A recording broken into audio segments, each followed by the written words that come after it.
Now we have with us Mόnica Bello. Mόnica Bello is an art historian and curator. Since 2015, she's curator and head of arts at CERN in Geneva, the European Organization for Nuclear Research.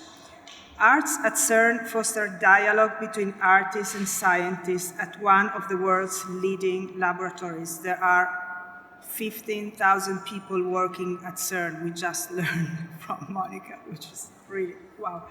She co-curated the exhibition Quantum Broken Symmetries that comprises 10 artworks from arts at CERN and toured internationally from 2018 to 2020.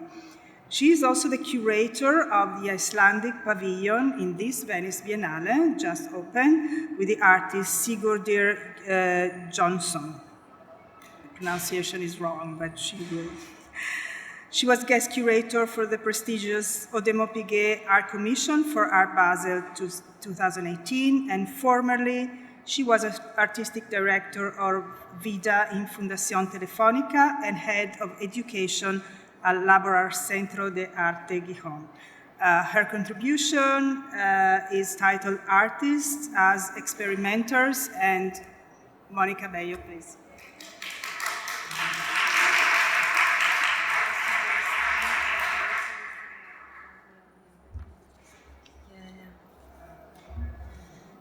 Okay, hello, nice to be here. Thank you, Giovanna and Ariana, all the team. Thank you, Anicka Yi, especially you, because you put together a really interesting panel in which I think the dots are connecting very nicely, as I see from your introduction.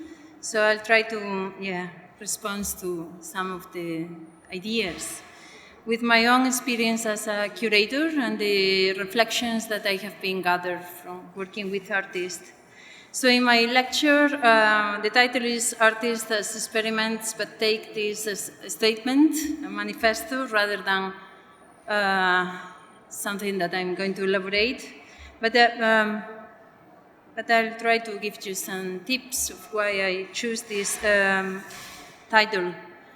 So in these 15-20 minutes, I will try to express some ideas about what art is today in relation to science, and this is where I'm coming from. The CERN in Geneva is the largest laboratory in the world, so I know a bit about science. Then the role of the artist in this broad network of relations and interconnections and dialogues in which nature and culture are coming together. And then the positions that occupies this artist in relation to researchers in the face of urgent societal and planetary challenges. And of course, in between, I will talk about physics and quantum physics and why it's so interesting in related to, especially related to what you just said, Anicka, the sensorium, the senses, how we sense things or not to, or how we don't perceive anything. So let's start by talking about this concept of nature that has been a diffuse idea, especially in when our technological society became really present in our world. I think the last 30 years of the 20th century became important to understand that nature, this notion that was a canon, a convention, was changing. And because the laboratories at the time in the 70s and later in the 80s became these places where many people get together, they are a collective of scientists and they are dealing with big technological artifacts that combine gases, cables, electronics of any kind, civil engineering. So nature changed at that time. And since then, we have been rewriting and redefining the idea of nature, and the boundaries between natural and artificial are clearly blurred. And this condition has led to rewriting in general the categories based in Western dualisms and systems. And this is very enriching. Our culture is becoming more and more active in rewriting a symbolic order in which we are really embedded, and I think Anicka's, your work is really a great example of what we are facing here, the challenges, but also the illusions, the enthusiasm around something that is emerging and we need to respond to. So we are intervening as scientists, curators, thinkers, philosophers, everyone here in the room, to the formation of new imaginaries, and and somehow we are trying to convey what this message is, connecting practices of science, marking out the shift into the acceptance of new identities, entities, and ways of being in our world. So the art I'm talking about is the art that emphasizes the use and engagement with the material culture of today. This is something we are seeing here in this beautiful backdrop. Whether it's biological, ecological, or any other media matters within the remit of natural sciences. And this is a very large framework of research. In this context, it's crucial and is very important to retain this arise in this hybrid nature and to be part of interdisciplinary teams, to become and to join with all the challenges that brings with it these collectives and communities, and to also knocking other, in the lab stores usually, but in other sites as well, not only laboratories, to assess and to develop research within the frameworks that are unfamiliar to us. We are talking about industrial facilities, scientific labs of any kind. We are seeing that we are joining fieldwork trips, research practices are more common in the arts. And, well, obviously we should mention DIY communities. Do it yourself, but do it with others as well. So this collective approach and interdisciplinary approach is obvious and important to create shifts in our culture. The connectedness of the concepts of nature then and culture, as Donna Haraway predicted, are helping us to rethink this all canon and the stable categories. And this is the great adventure in which we are today. And it's quite subtle, it's not obvious, but it's becoming very fundamental to create pillars, strong pillars to the new narratives, as I said before. So something is imploding between nature and culture, and there is a reinvention of the organic and a redefinition of the sense of self as well in connection with others. So I think I explained myself to describe these unprecedented times because there is another side of it. We know so much about our world and our universe. My colleagues, scientists at CERN in the Large Hadron Collider, they are producing the largest amount of data ever created. And this is not the only laboratory in the world creating knowledge and data and reaching so far further into, crossing our atmosphere and going into another planets and systems and even the further points of our universe. We know so much, but there is still so much to explore and care about. And this is this sense of wonder towards what surrounds us in all its complexity and depth is an ongoing dilemma.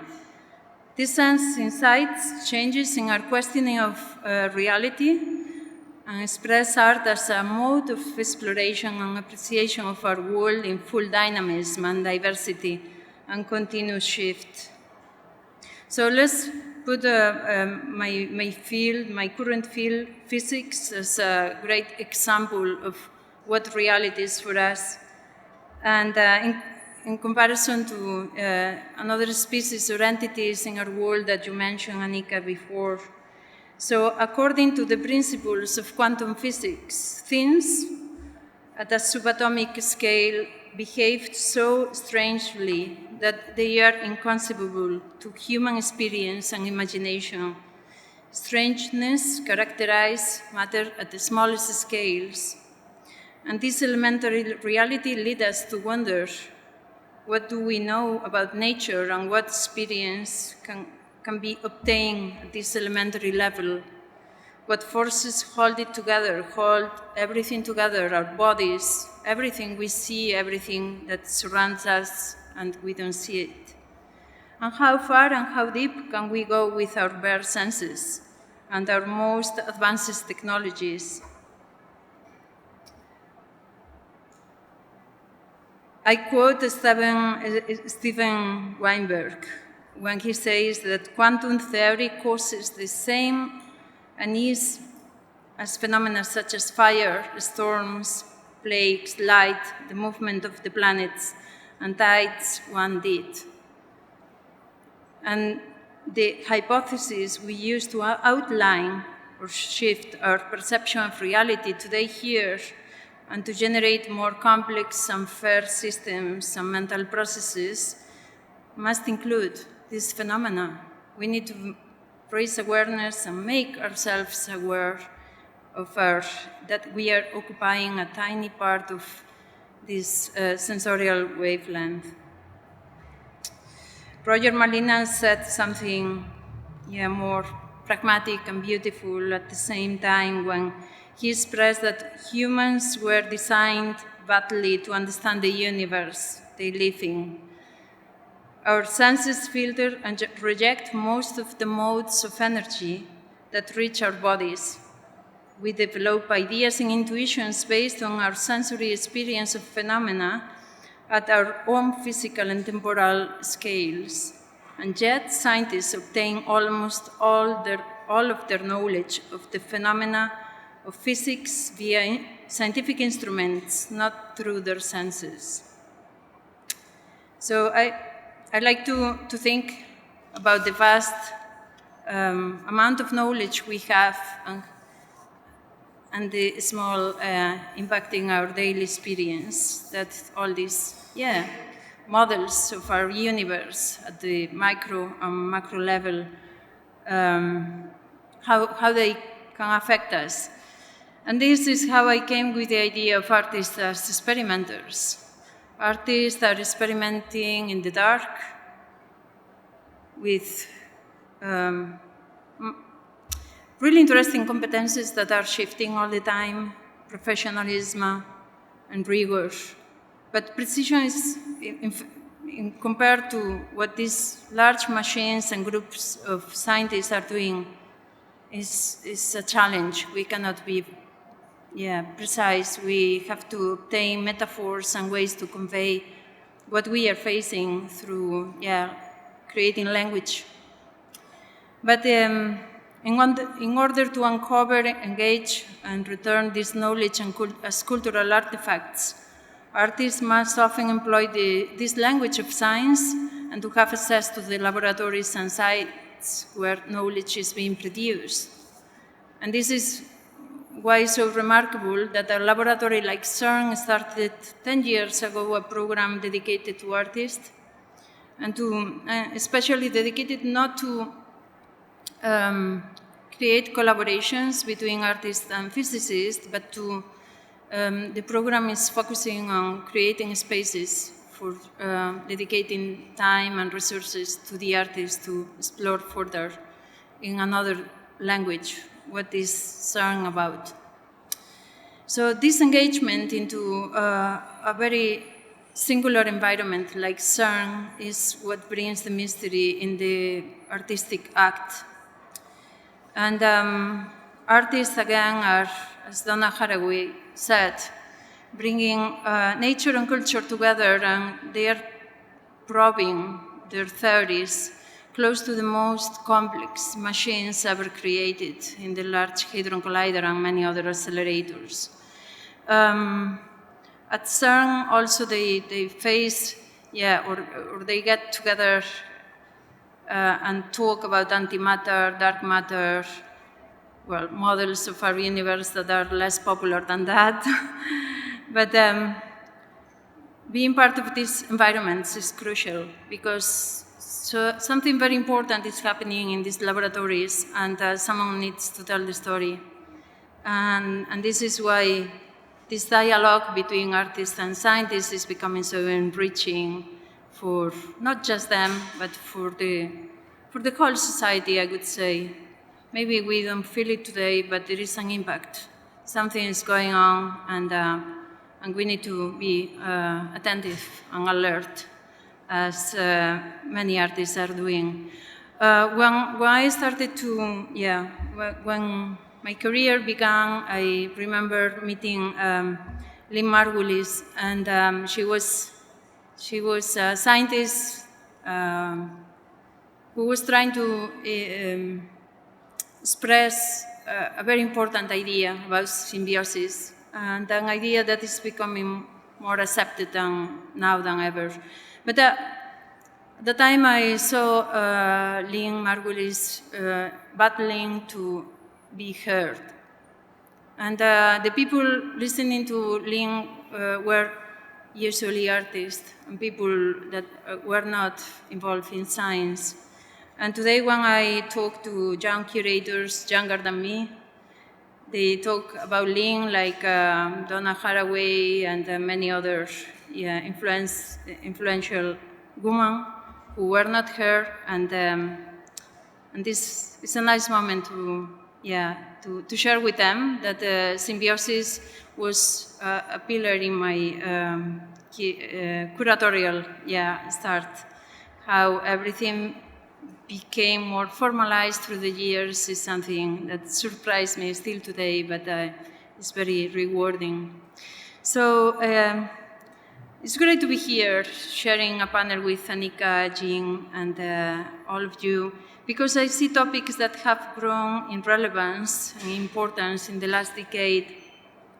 Symbiosis, mutation, hybridity, entanglement have become part of the artistic vocabulary and have been there for several years. And it's inspiring to see that there is a form in the gallery that brings experiences that are define the senses that we have in our bodies. So these topics encourage a way of thinking of humans as a part of a larger framework of systems, forms, phenomena, individually and as communities. And the links between all these entities become as a complex system of interconnections. And I think this is when I should refer to my first, when I mentioned at the beginning about the urgent planetary challenges. This is where, these very these sensitivities and these ethical codes that artists have are a great connection with artists, with scientists, because I see that as well with my colleagues at CERN. There is this ethical sensitivity that I appreciate so much. So I'll finish by paraphrasing Anat Singh, a very influential thinker, and I think it's also for you. And when she says that all of this that I've been explaining is open and very large and broad dialogue, a dynamic dialogue that could become a dance where lines of connection are pursued through signals, movements, or orientations. I'm going to leave it here. Thank you very much.